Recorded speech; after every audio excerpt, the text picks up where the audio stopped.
right, fabulous. So, question for you guys today.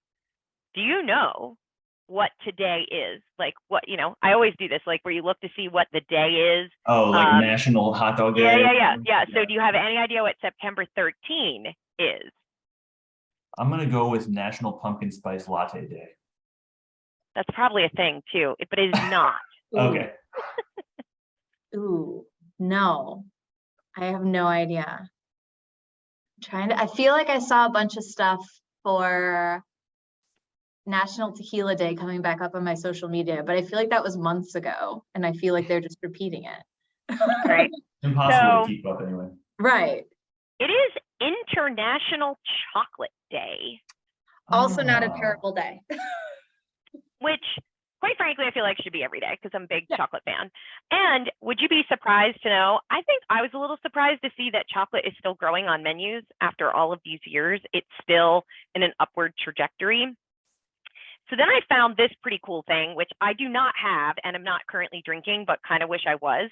So this company, Chocovine, has launched, and this is like wild stuff, right?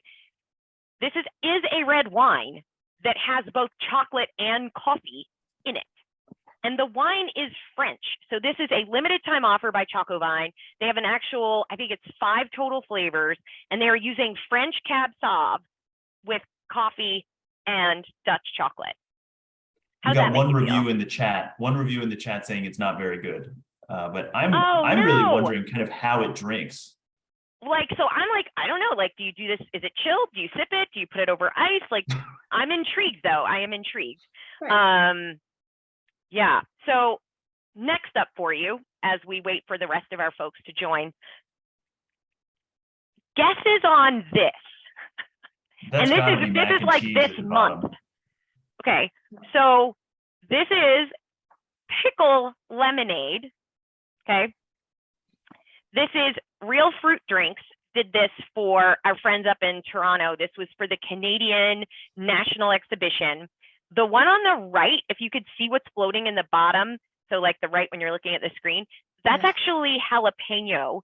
So this is a pickles, pickle juice, lemonade, dill, and jalapeno. The one with the mac and cheese is this just sort of makes me creeped out.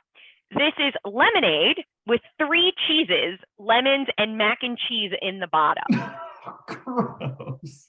So this is, I don't know. As a big pickle fan, I can kind of believe that pickle lemonade, that I can see something there. Yeah. But mac and cheese? Because I've seen pickle spirits before, like kind of just like making the pickle back even easier. Right. But like the mac and cheese, 5 cheese, like I thought the Velveeta martini was like but I don't know about that one. So no judgment, but like, is this the next level of boba? Like macaroni noodles in your, anyway, I digress, but this was like right on. And just, as we get into beverage trends, like there's always somebody pushing the envelope, and who am I to judge about? And I think there has been a movement of texture, right? So we have seen more texture in beverages, but this just freaks me out. What are we calling the generation after Gen Z? Alpha? Yeah, I think so. So if boba is like the big Gen Z move, maybe taking that texture element into the next level. Right. I mean, who knows? 2032, we could be talking about. What generation is Theo? Yeah. So is your son going to be running around asking mom to put like mac noodles in his lemonade? You know what? I will be happy to oblige. All right. So next up, guesses on this sucker. This is also from CNE September, the exhibition that's going on this month. I think the garnish gives it away, but takers? Yeah, it looks like ketchup and fries and mustard and pretzels and. Yep. So literally, this is so Heinz ketchup. They did a ketchup and or a mustard mix, sprinkle covered cone with a French fry and or pretzel garnish to kind of go out for that like Instagrammable. I mean, like you can actually see the ketchup dipped on the waffle cone where they roll the sprinkles. Like, is that freaking anybody out? Like, I know crack sauce or whatever they call it for French fries, like the mayo ketchup swirly thing. Does it work for vanilla ice cream and ketchup? Like, is it got a salty sweet thing going? I don't know, but this, I thought, props out to our friends in Toronto, because this was wild and wacky to me. I think we're not quite 5 minutes in, so I think we can kind of get into it. Just as a reminder to everyone joining us, if you want to chat with the folks on the line, make sure you're selecting all panelists and attendees so we can all contribute into your fabulous thoughts, questions, concerns, or gag reflexes we may have kicked off with. We are digging into our fabulous Report Pro once again to bring you some hot off the press content today. We've recently launched a refresh of our ALP to go, so we're going to talk a little bit about that. We've also just come off with new ready-to-drink, canned wine, canned cocktail, boxed wine, red wine, beer. So we've got the whole team here to cover both cocktails and beer and what's hot and happening. And drum roll for our fall release, keep an eye out for those of you in Report Pro today. Our Future of Drinks should be coming out very soon. So sneak peek for those that are already with us before we hit up everyone at Vibe. Coming out in the next year. Things that are also coming out, happy hour, late night, luxury drinkers. So we have a whole lot more content. So hopefully you guys will be tuning in for our next episode as we bring you the very latest and greatest in adult beverage trends. So per usual, usual as in second episode, we did this once before, but what you drinking? That's what I want to know. So if you're in the chat and you're, willing to admit that you're imbibing with us today, bring it. We want to hear what you're drinking. And Kelly, Kyle, what have you got in your glass tonight?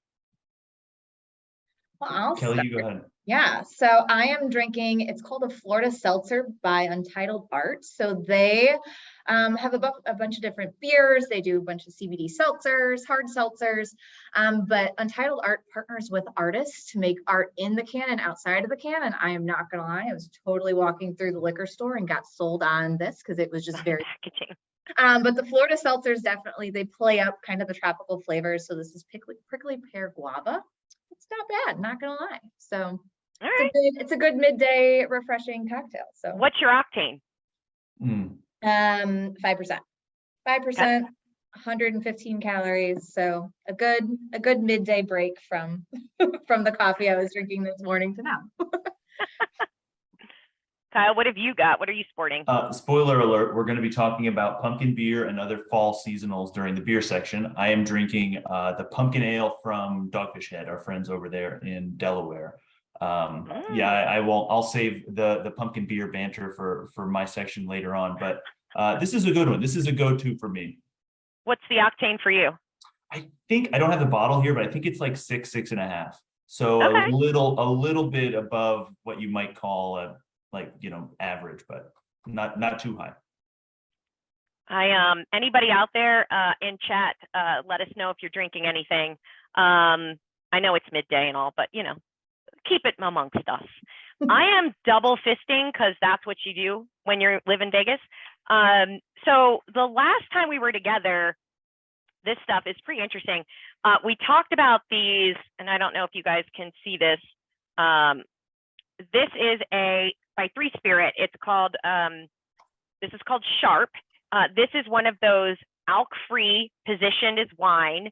And I mean, the number of icons on this thing, non-alcoholic, rare botanical, fruit and ferments, adaptogenic, low sugar, plant-based, gluten-free, sulfite-free, caffeine-free, and recyclable. It is glass, packaged like wine. But this bad boy has a ton of interesting, non-pronounceable herbal botanicals in it. And let me just tell you that the taste, it's really interesting.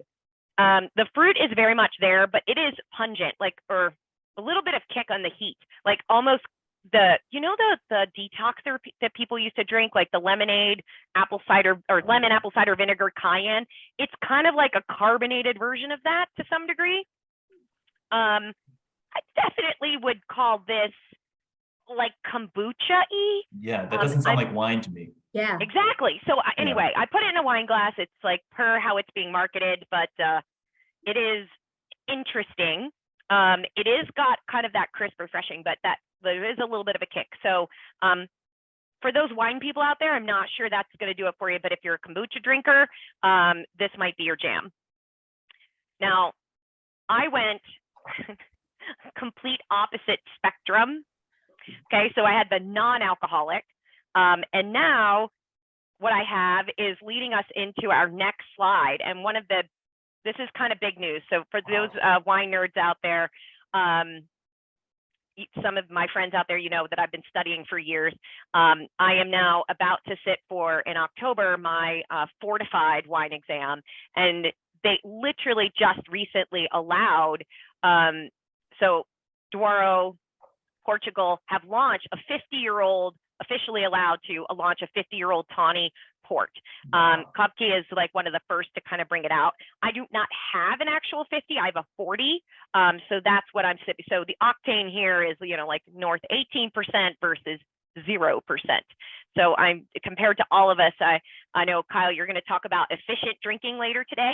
I feel like this is getting that done. So yeah, so port question Yeah. for the song. I personally, when I think of port, I think of the cooler months of the year, but is that just me? Is that more of a seasonal thing, or?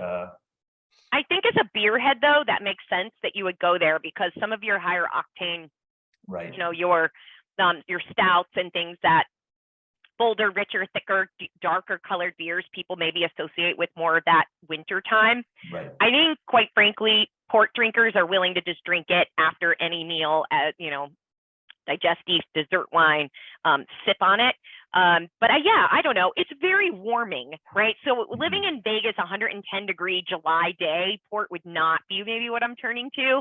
But friends out there online, I'm sure that you are, if you are a port lover, you're probably like, dude, throw an ice cube in it. I don't know. I mean, like, you know, people do wacky stuff today, but I don't know. I think in a high-end restaurant after a steak dinner, if people are out there sipping a port versus eating cheesecake, is very much a year-round thing. Love it. So let's get into out to go. I love my Chinese food. This is, I always talk about this with everyone, so this is no secret. My husband and I do take out like once a week. And when we do take out, there's sort of the machine gun effect of like, we try to try a new place, but then it's like you try to hedge your bets of like, well, I don't really know if their stuff is going to be good in this, you know, their pasta is going to be any good, or, you know, like salad sounds good, but what if I hate the dressing? So you end up like ordering like 5 things with the hope that something is a winner. Thinking about that by adding alcohol to the mix and going, gosh, you know, like I don't recognize that brand, or I don't know what it is. This is an interesting situation that we have now found ourselves in, with more and more restaurants offering alcohol to go. So since the pandemic, we started tracking this information, and over 4 in 5 consumers now are accustomed to ordering food and drinks to go. So this is, whether it's alcohol or not, this is just level setting. Where is our attitude for using food in off-premise, right? Getting it from a restaurant and bringing it in-house. Very few now say they never do it, or they're trying to avoid it due to, like, you know, just health concerns. So good news for us is that this style of eating, if you will, is not going away. So lots of opportunity there. For the number of people in the past year who said they have ordered an adult beverage for takeout or delivery, we're almost at 60% now who've at least done it once, and that's up 15 points from last year. So in terms of making it aware that you can do it, legal that you can get access to it, consumers discovering it more, it's an interesting phenomenon to see. Where maybe we started is like people like, oh, I'm not sure. I'm not even sure that my restaurants will do this, or I'm not sure I trust it. We are getting to a place where I could see in a couple of years that this is just the new norm, is to have a more bundled experience sold from restaurant. Have you guys done that yet? Have either of you gotten out to go with a meal or gotten takeout that way? It's funny. It's actually not, it's against the rules in Maryland. So you can't do it here, but I did it quite a few times in the COVID era when we were still in Chicago. I would say too, it was early in the, I guess, when restaurants were still experimenting with that a little bit. I think that there's definitely something there, but I think we're not quite at peak out to go yet. Yeah. What about you, Kelly? I mean, you're in the Chicago area. I've done it a lot, even pre-COVID.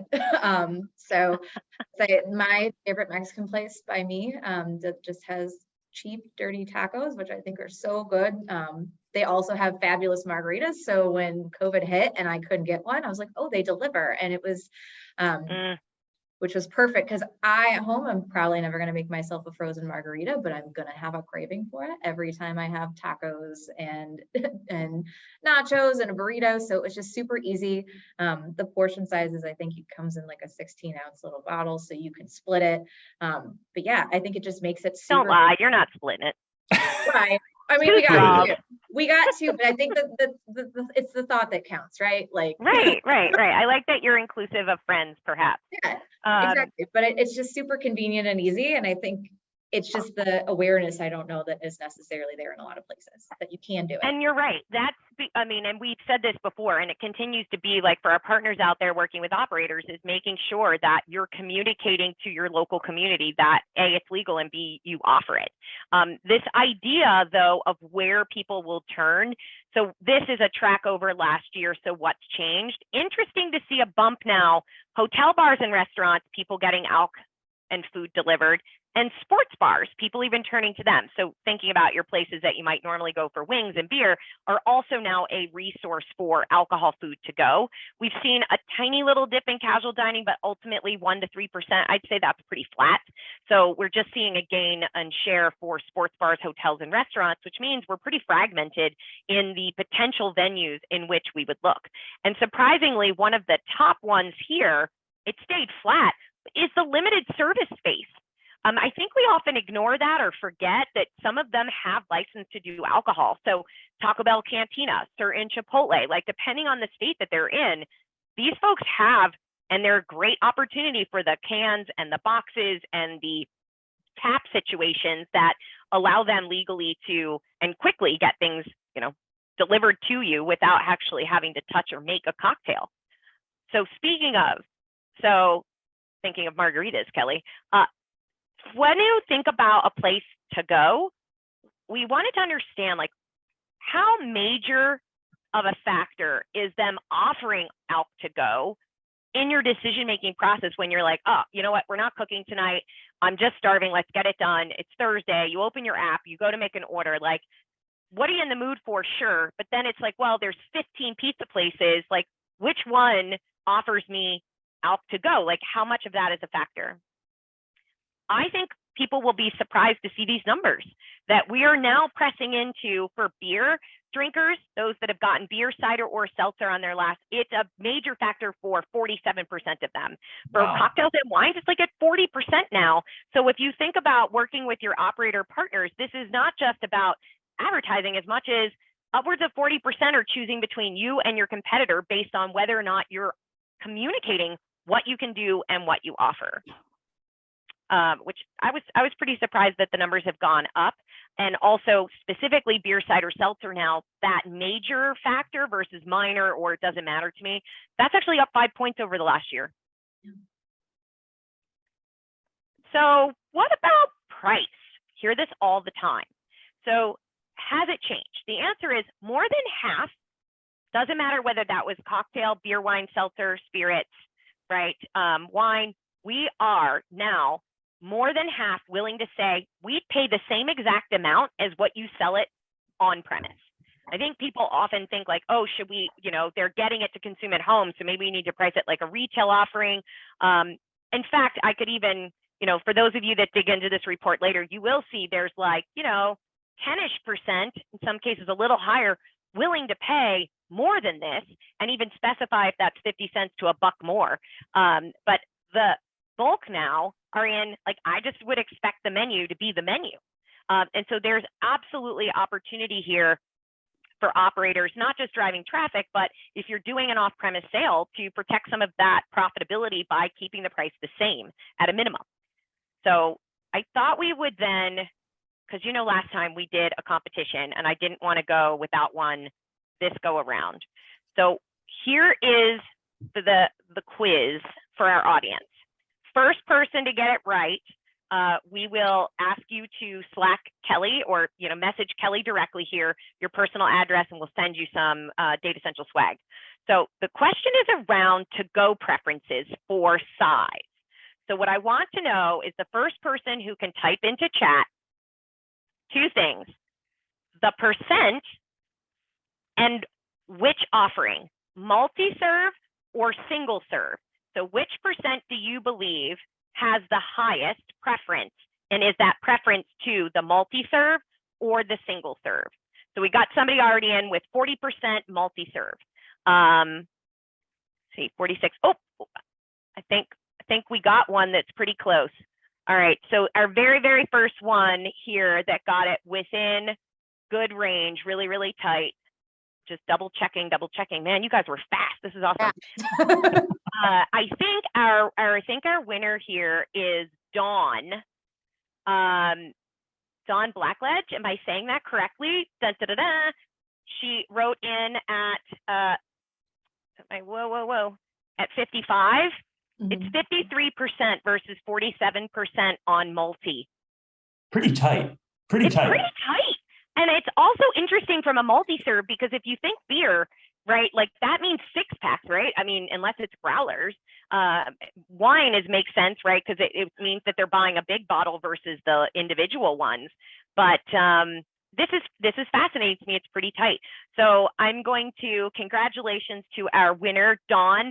Please change your audience and hit up Kelly with your address so we could send you some swag. Thanks for that, guys. But we had a lot of great answers. I mean, there were a lot of people close with 50, 60% thinking multi, but again, just as many going single serve with that percent. And so we are close to a tie. So keeping in mind then, how do we support our operators with what appears to be something that can easily become a single or a multi-serve? So can you do a 6-pack of like the individual bottles or a 6-pack of canned items, right? Whether that be cocktails, wine, and or beer, but this idea of just being able to slot them into a carrier and roll is also a potential differentiator. So speaking of that packaging for to go, we want to kind of take a quick look before we get into our cocktail and beer trends, is to think about the journey we've taken with boxed wine. So I don't know, did you guys grow up, experience in your house family members with boxed wine?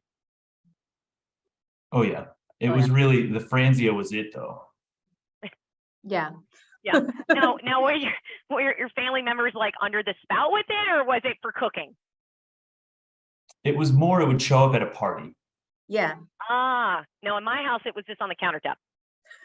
My mom had Franzia white and it was on the countertop, and she would claim that it was for cooking, but I never saw my mom cook with it ever. So I don't really, and also She never was sneaking understood it like, in there. well, like I doubt it. Like her cooking was not stellar. Love you, Mom, but not stellar. Like she was very minimal in what she cooked.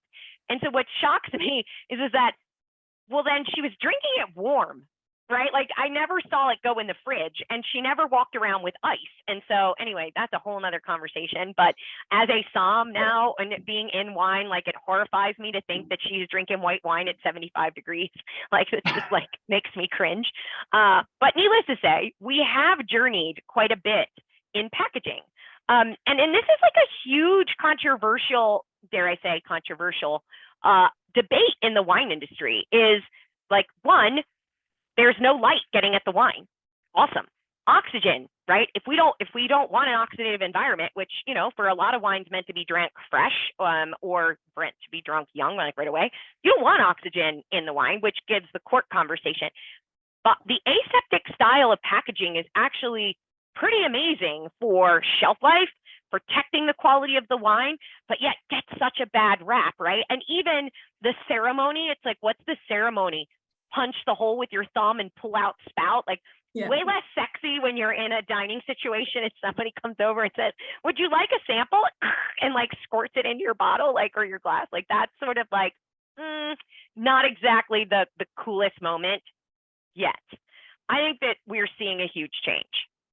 Question again, another question for Assam around the shelf life piece. So I get that the shelf life is probably great within a certain time span, but you're not going to keep a bottle of Franzia for 20 years and expect it to taste great, right? Like what is that kind of like, where does it become aging? When is it, what's the limit? So the big, well, I'm not sure I have the perfect answer, but I do know the biggest issue for this case, because it's not an issue of light and oxygen, it is more an issue of temperature. So if it's kept at a decent temperature, and now again, once the spout is opened, technically how well the spout's working could have oxygen ingress. So bear with me on that. But theoretically, it could last for quite a long time untapped at a temperature controlled situation like years. Now, doesn't mean it's going to improve with age. You need oxygen typically to do that. So not to get too nerdy about it, but this would not be something that if you tapped it, you need to drink it in 2 days, right? Whereas if you opened a bottle of wine, even if you pump it, you need to refrigerate it. That's your safest bet. You really, I mean, if you're pushing it 3 days, you're lucky. Like for the most part, you kind of want to go through it in a single, maybe a 12 to 24 hour window. Like you're really not going to see, you know, unless you're talking about even like tawny ports or something like that, but your standard wine. So boxes definitely give you a longer shelf life than a few days, even if the spout is not perfectly functioning. I think I need to look that up on YouTube. People drinking 30-year-old Frenzio. Oh. I'll bet There's someone's got to got it. be somebody doing that, right? That's Like what gotta I'm be, thinking. that's got to be a meme of some sort floating around. Look at just the difference in cans for wine and for cocktails. Just in the past year, looking at all of the various things, and this is barely scratching the surface of the types of packaging that is out there now. They tell a story. They are beautiful. They have very much eye-catching. Like, I mean, Kelly, I mean, they hook line you right in the story. You're like, oh, that's kind of a cool package. By the way, this is how like the Kangaroo sold wine for a very long time of getting new drinkers into this space. So because of our younger generation, it makes sense that we would think about these easy grab and go, potentially beautiful, not afraid to have it sitting on a table, not afraid to take it to a party. But there is just so much in this single serve or RTD space that I think is worth diving into. One, familiarity, whether it be wine or the cocktail. Our familiarity with the canned product now is upwards of close to 80% across the board. And you see, we have double-digit awareness growth since 2020. So we are each year making more and more headway of people aware of these styles of beverages or formats of beverages. When it comes to trial, if we just look at cans first, we've got a bigger skew here towards our millennial and our Gen Z. I don't think that's a big shock to folks. I doubt you'll see too many boomers saying they're running out to get their canned stuff to take to their friend's house. Some are, but it's just not as common, right? Where there's still that marriage to the ceremonial bottles or the craftsmanship of making a cocktail. They're also educated on how to make a cocktail. Our youngest generations are still sort of dabbling. So it makes sense that our trial would skew young. When it comes to our box, whether it be single serve or multi-serve, our millennials are leading the way in the multi-serve, and our singles are really, again, skewing young.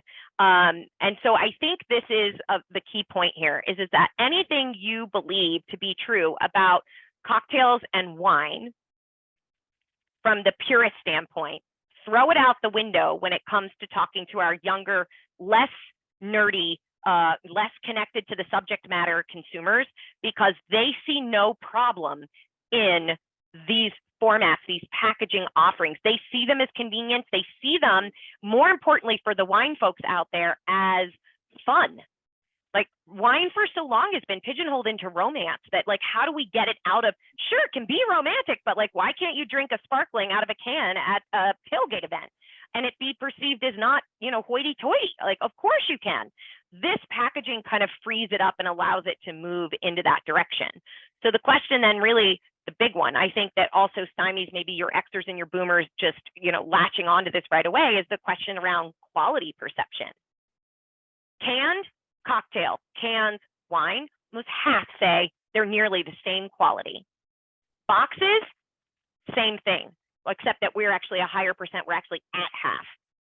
A quarter of the population for canned wine, canned cocktails, and box say that it's as good or better quality than the original, you know, traditional packaging, which blows my mind. And this is absolutely being driven a bit by our younger consumers. So I guess the proof's in the data, right? That we need to kind of maybe make a shift in how we even approach our menus and tease these things out to our younger consumer versus assuming that seeing it on the table is just going to be taboo. Interesting move in this space now around quality. So this is Smith Devereaux. This is Napa based. They've got actually near Russian River, Mendocino. They are more of a sustainable farming approach, very small, and they are boots on the ground, right? Everything is about sustainably farming. And then great juice comes about that, which makes great wine. Red blend, Merlot Syrah blend here that is positioned as wine to table, like farm to table, wine to table. This is really good boxed wine is basically how they're coming out on their branding. And it's changing, helping to change that quality perception that the packaging itself, don't let the cover of the book, so to speak, skew you away from this. We come into this, so Lilo, this is package designed specifically for beauty. So not just the quality of the wine, but they believe the quality of the packaging is what will allow, and they have you've got to look it up. They have artist rendition, across the board. They have 7 or 8 different artistic renderings right now on their box wine. But it's pretty amazing to me that they think, hey, you could be at a restaurant and you could walk around and pour from this. You could order a box for a large party and have it sit on the table. And also just feel comfortable taking it to a party yourself and retail purchase. So now this takes box wine to a whole nother level. This is a 1.5 liter, they call them eco magnums.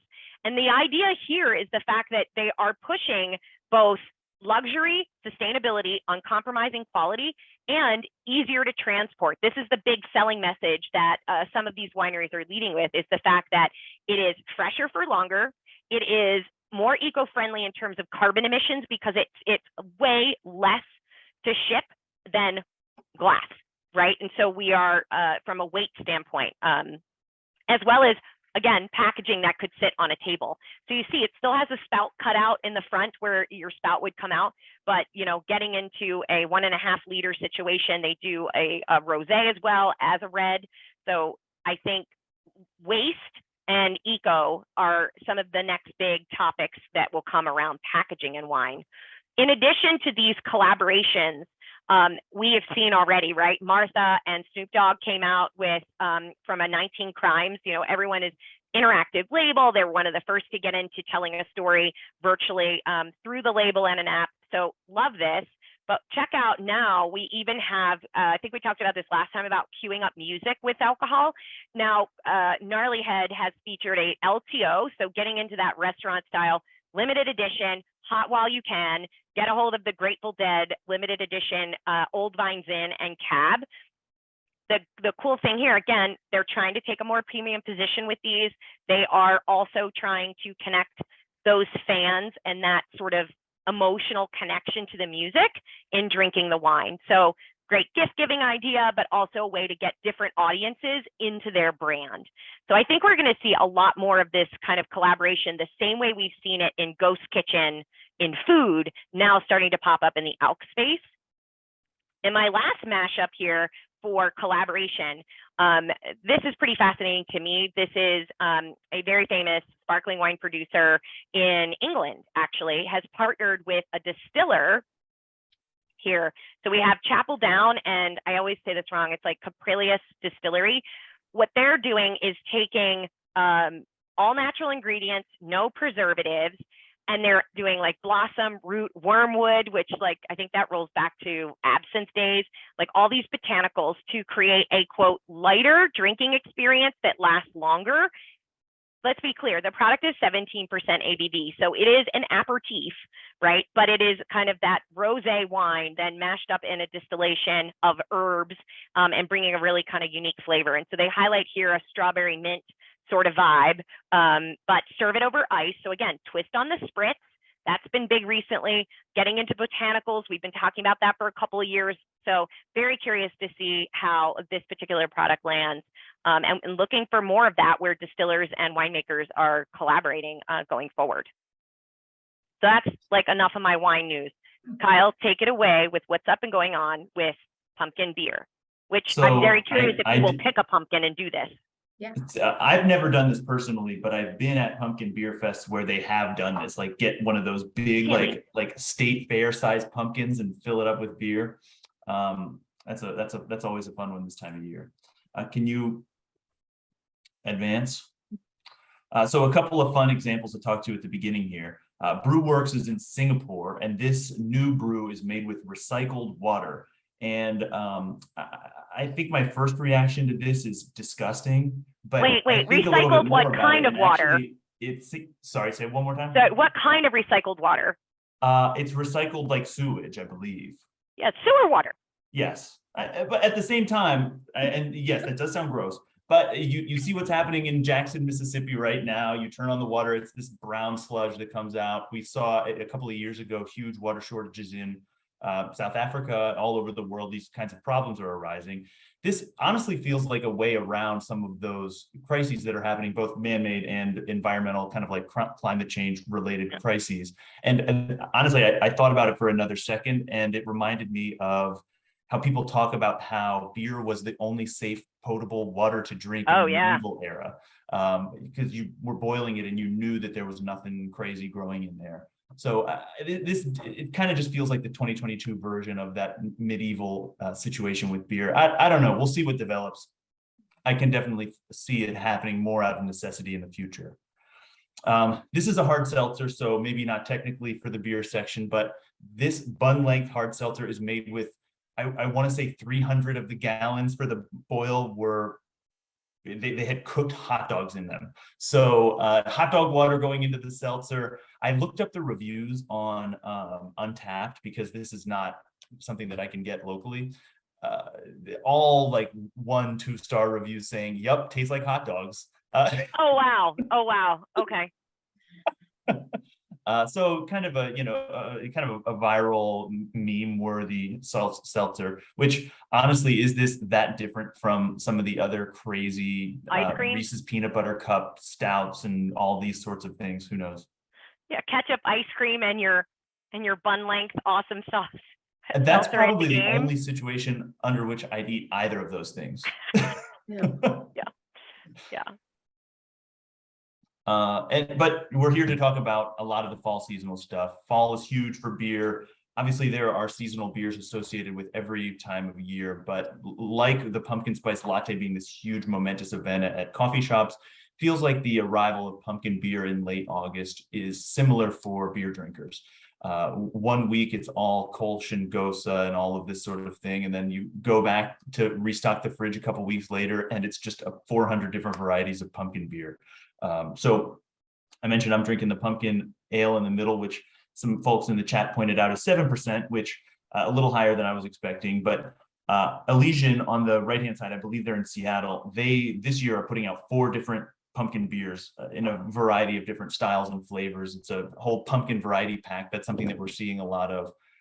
I think a lot of people go out and they just pick one. So these variety packs give people the opportunity to try a couple of different pumpkin beers without having to make too many decisions about which one they're going to get. Also, Harpoon and Dunkin' joined forces for this overall Dunkin' themed box of beer, but in the top left there on the box, that's a pumpkin spice latte beer. And that really makes a lot of sense to me. And it kind of, it made me think, why don't we see more coffee collabs, big coffee brand collabs throughout the year? I feel in the Chicago, here in Baltimore, every now and then we'll get a collab with a local roastery, but they're not large scale things. And this made me think, I wonder if there's more to that for the future. Choco Vine did it in wine. So. Yeah, right. But that wasn't co-branded with a coffee producer, was it?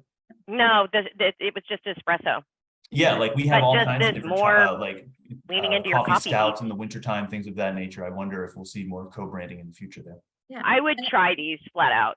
I would have a hard time not doing a taste test on all of these. Yeah, they're not my, that sort of thing is not typically my go-to, but how could you not? Great, yeah.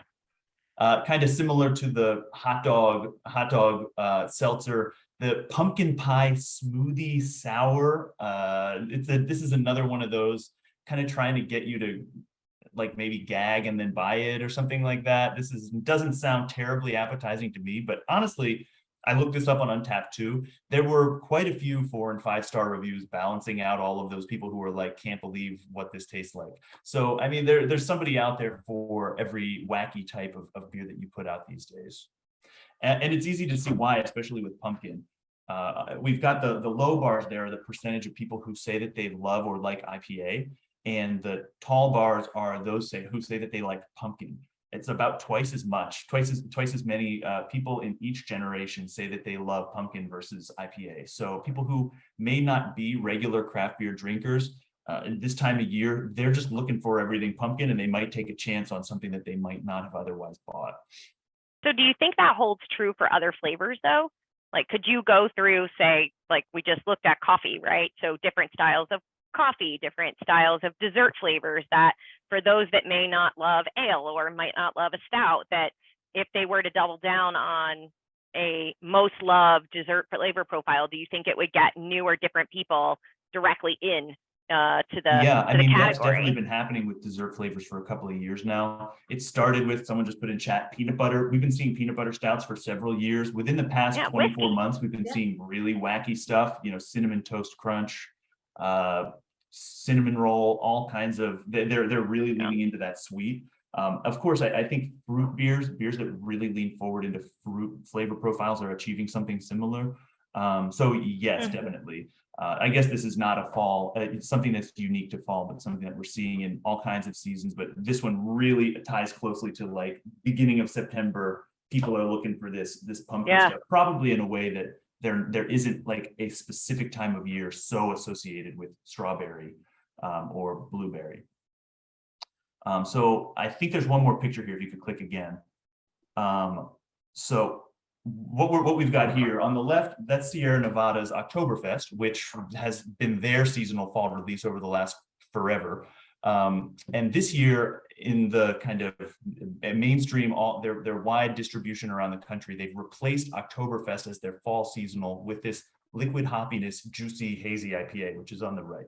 And I thought this was a really interesting kind of like, have we reached peak hazy moment where this classic beer that the heads definitely fill their fridge with in the fall, the Oktoberfest, replacing that with another hazy IPA, just had me questioning, okay, it looks like the pendulum for hazy IPA is really swinging far in one direction. I wonder how much longer at this point before we kind of reach peak hazy saturation. I wonder if anyone in the chat has a thought on that. What makes it juicy? Yeah. So juicy IPA is kind of like saying hoppy IPA. It's like, it's less a separate style and more of a flavor characteristic. It's a hazy IPA. Juicy describes the kind of so is it like the grapefruitiness is really grapefruity on the hops, and that's what makes it juicy? Because all I can think of is hops equal bitterness. It's something to do with the type of hops. When they add the hops, give it that kind of juicy texture and flavor. Michael Berman says, give me all the Marzens. I'm with you this time of year for sure. Me too. Yeah. I think you would have, so what I read is you have to go to Sierra Nevada's their breweries, their tap rooms in order to get their Oktoberfest this year. So I mean, it's an interesting moment when the Oktoberfests are being replaced in season with a hazy, something to keep an eye on. But I can't blame them for making that decision. It's not like hazy isn't trending. They are, I mean, honestly, I was surprised to see Oktoberfest really stand kind of pretty steady over the past decade. I was, when I looked it up, expecting a little bit of more of a downturn over the last couple of years, but it bounced back after COVID. But hazy is, it's blowing up. It's exponential growth over the last 2-3 years.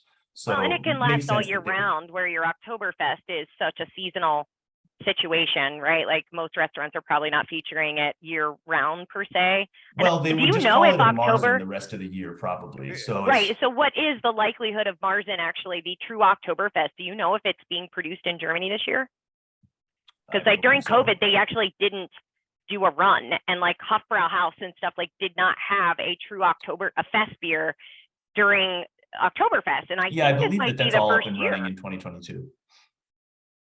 Yeah.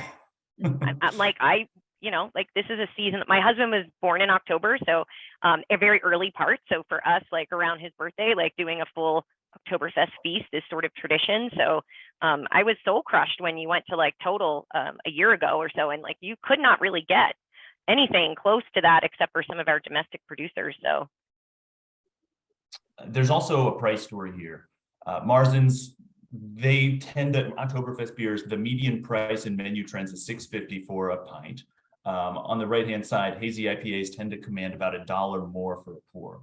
So I think that there could be, and this is restaurant data, that release that we're talking about, it's both a retail and a restaurant phenomenon, but I think that this price argument probably carries into retail too. I don't have that price data handy, but I would imagine a 6-pack of the liquid hoppiness sells for at least $1, $2 more than a 6-pack of the Fest beer. So price story here as well. Yeah. We mentioned earlier the new sip reports that have come out for a couple of the different drink types. I looked into the beer one, and I was also looking into the top deciding factors that people are taking into consideration when they're picking a specific beer and how that compared to last year. And the one that really stood out to me is in the middle there, alcohol content, which 43% of people said that was a top factor in why they picked the one that they picked. And that is up 6 percentage points from last year. So that's wow. From 37 to 46. That's a huge, it's probably about a 20% increase.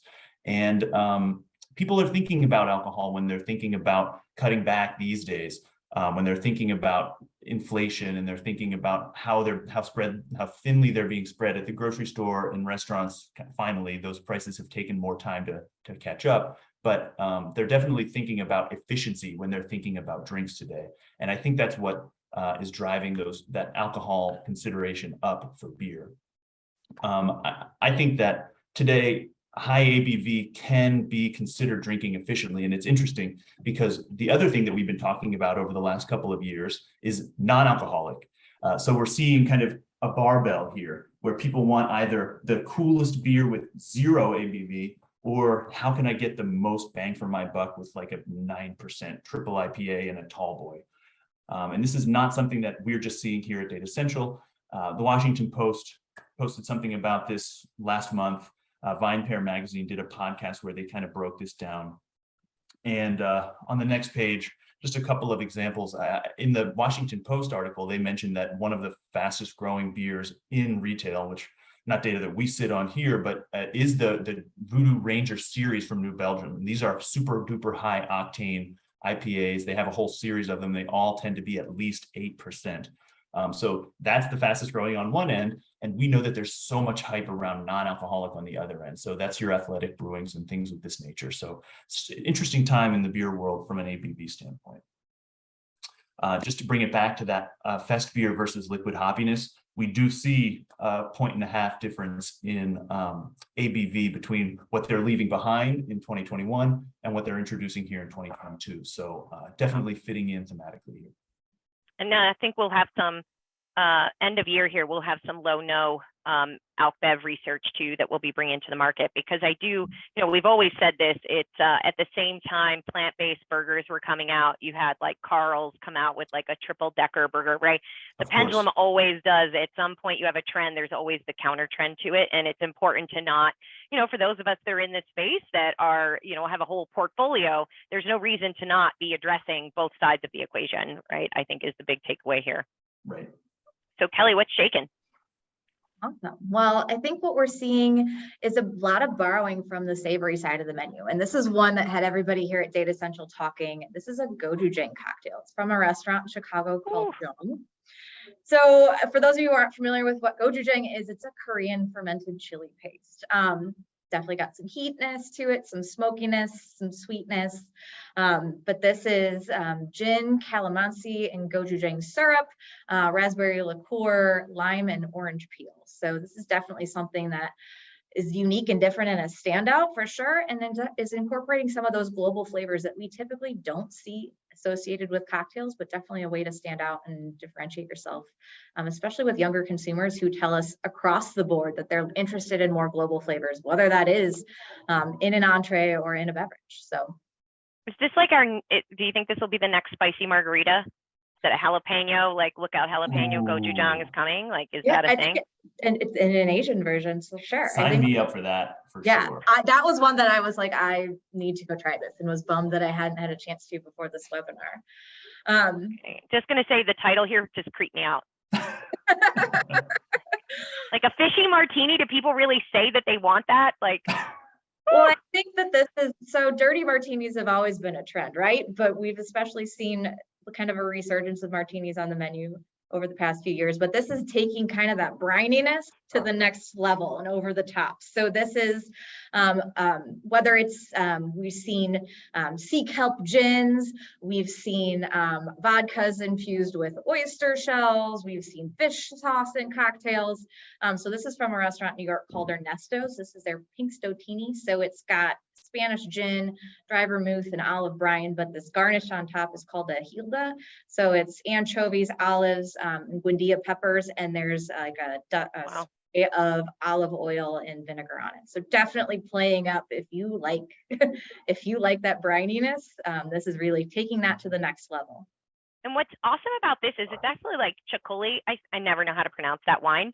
Yeah. Vinegar actually made from, like, if you go to the Basque region and you have that wine, like it's poured like really wild. It's got a little effervescence to it. It's very lean and crisp white.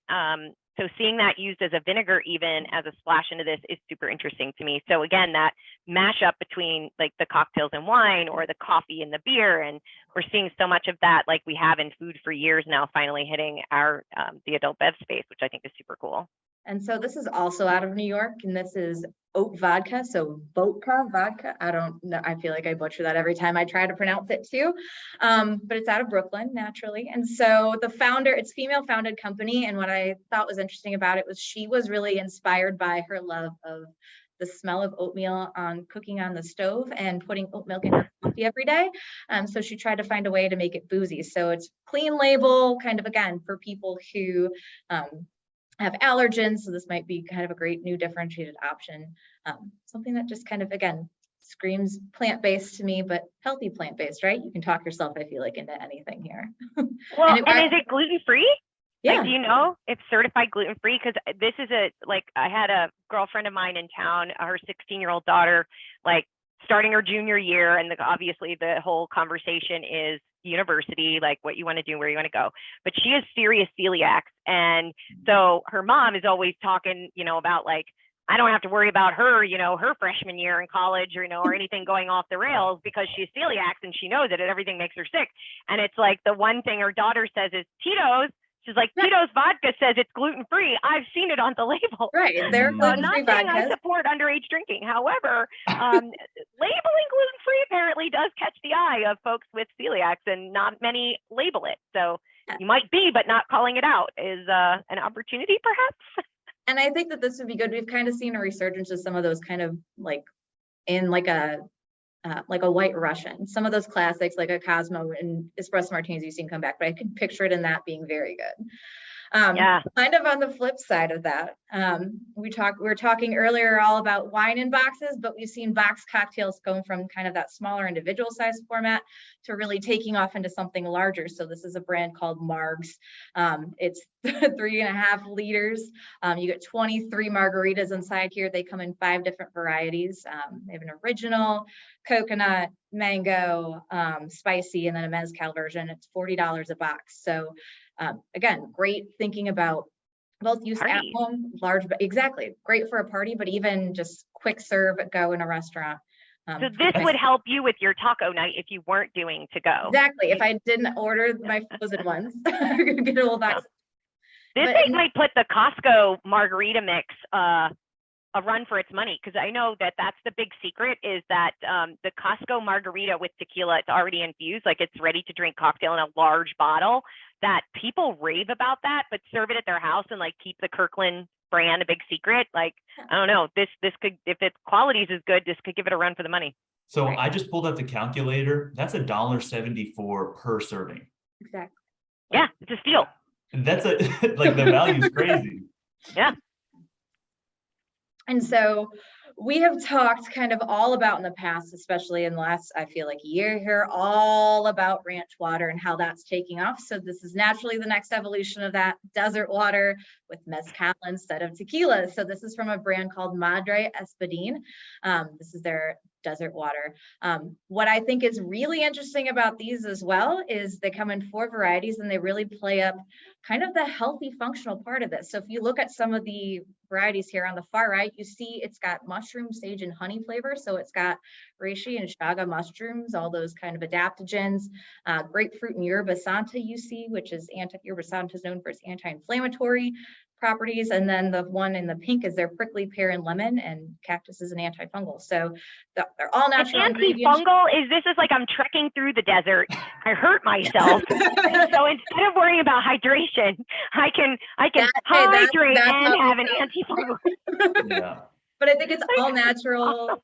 They're all natural. They're real fruits, real veggies kind of included in this. So it's something, again, you can feel good about drinking. But yeah, they definitely play up that this is healthy for you. One question from the chat. Are you seeing boxed large serve beverages being used on premise?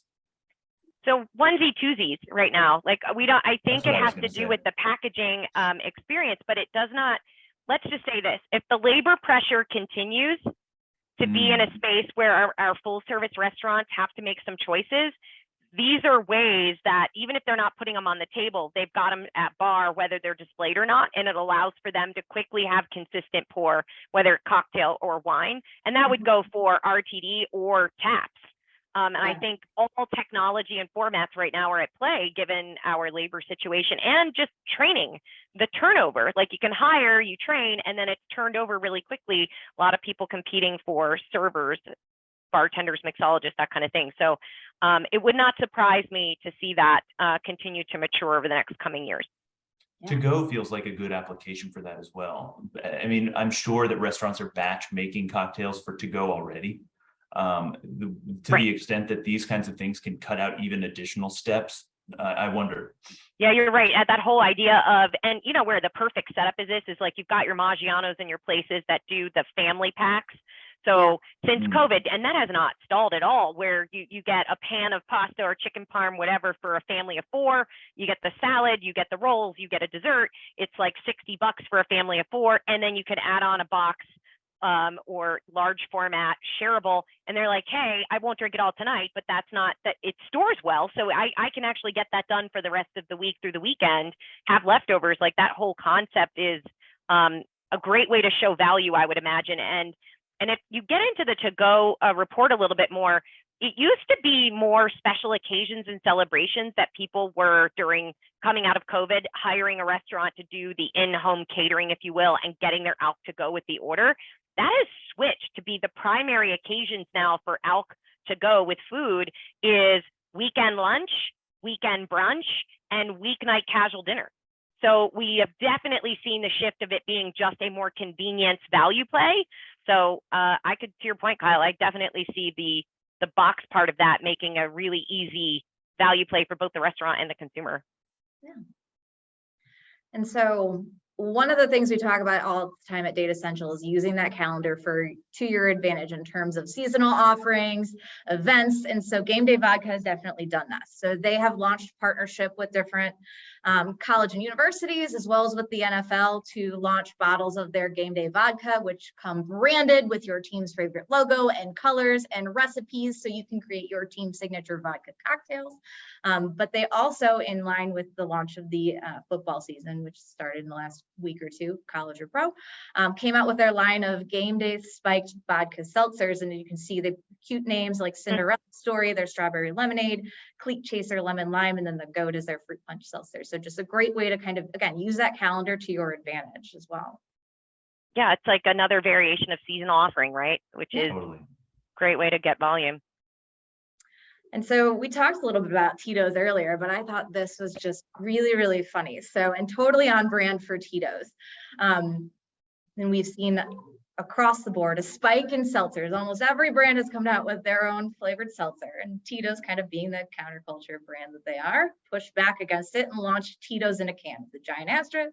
And if you look at this really closely, it said ingredients not included, because it is just essentially a 16-ounce double insulated stainless steel can that you can then take and create your own signature Tito's cocktail in it. It says it's not a mistake, it's an opportunity.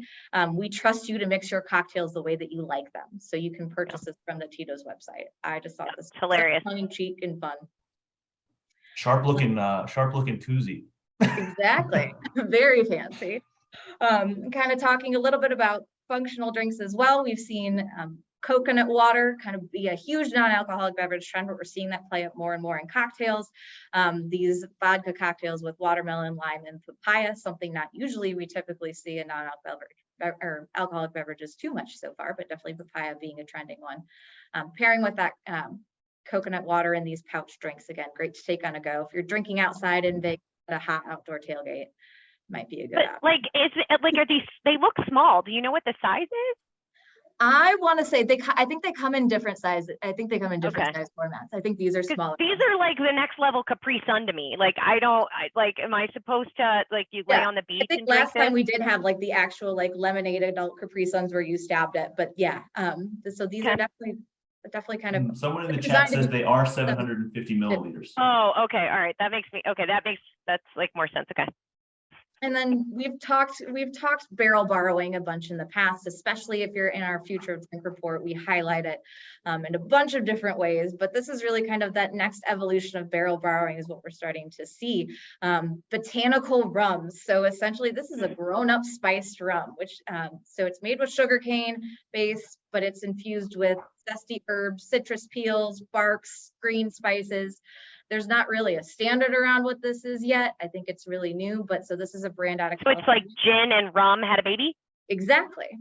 Definitely kind of that adult, like a very, very adult version of Captain Morgan. But I think what we're seeing, this is Callistus. So basically they get their rums from Trinidad and Nicaragua. They bring them back to California. They barrel them. They infuse them with raspberry or rosemary, lavender, cherry bark, and burdock root. So kind of comes up with something that kind of has some of a really unique flavor to it. So this is definitely something that might add really kind of unique flavors to cocktails, even kind of That sounds delicious. a martini. Yeah. I want the I wanna try it. mojito. I want the mojito made with this stuff. Exactly. I think it'll get Oh, yeah, that's people in interesting. who are not really rum drinkers. It kind of opens up that door for other people who drink other spirits. So Yeah, or get you into drinking gin. exactly. It's like a lean into, again, that more like safe experimentation. Love that. Yeah, I'm curious. So let me know if you get a bottle, what it tastes like. Yeah, and the label's pretty. So we already know I'm a sucker for marketing. So if I see it in the store, I'll totally get it. So yeah, I love that. And Colleen, I love that you ended with this picture of our Frenchie here drinking a fishy martini. I know, that right? guys two together. Well, I think we're at time and we just nailed it. So with that, I thank you guys for coming out today to have a drink and talk booze. Super fun. Cheers to everyone that joined us. We hope to see you again before the year is out. We will be releasing our next date shortly. We obviously have fresh research coming out almost every single week in the adult bev space. So stay tuned. A lot happening towards the back half of the year. Anybody wants a copy of the deck, please reach out to hello@datassential.com. Any of your questions, we love to hear from you. That's like what makes this the most fun. So we hope to hear from you soon. Cheers. Cheers, guys.